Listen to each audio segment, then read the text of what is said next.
So folks, welcome back to our continuing discussion with Rick Godotti of Positive Exposure and the important work Rick is doing and expanding to bring more understanding and mutual understanding between people with special, unique circumstances and different creative energies, so we all, as inhabitants of the earth, can learn how to appreciate each other more and more.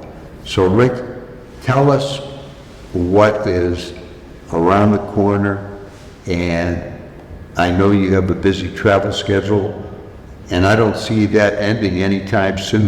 So there's so much more to do. Well, realistically, and just moving forward, we're taking our mission appears everywhere we go. It precedes us wherever we go.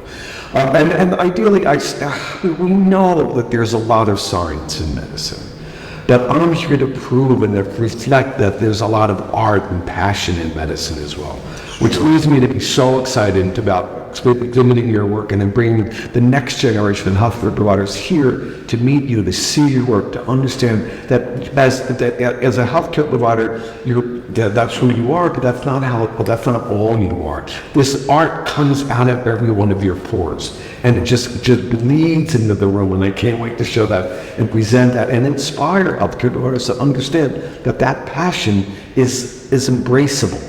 And they'd be enthusiastic about that. Healthcare providers will do a series of films, which is so important for us, called FRAME. Faces Redefining the Art of Medical Education.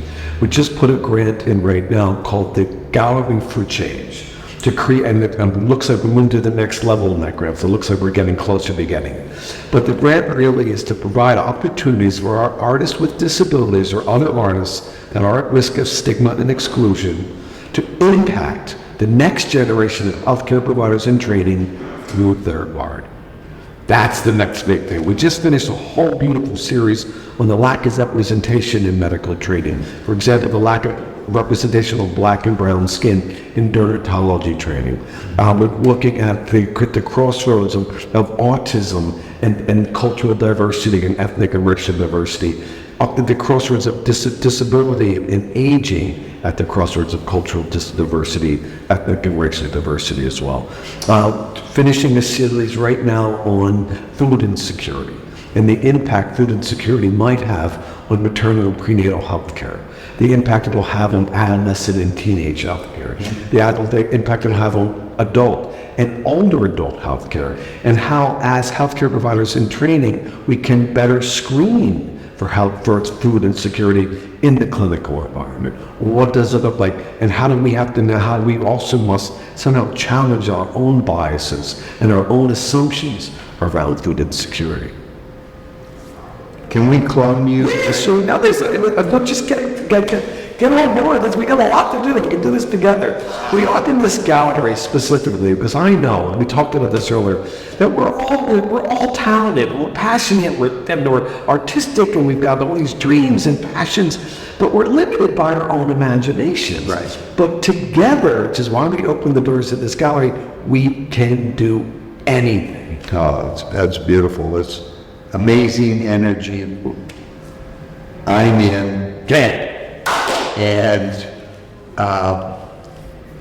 it's important to have fun with all of the creativity that you're displaying as being a result of this work. We need to have fun. There's plenty of things that are less fun, especially as the world gets seemingly more complicated and more public. Social media, I don't think any of us fully understand where that is taking us. But a good thing is it gives us an opportunity through social media to make these connections. Exactly. So on that happy ending for the moment, I thank you for hosting us in Positive Exposure in your gallery. And folks, we'll see more of Rick Godotti in the near future.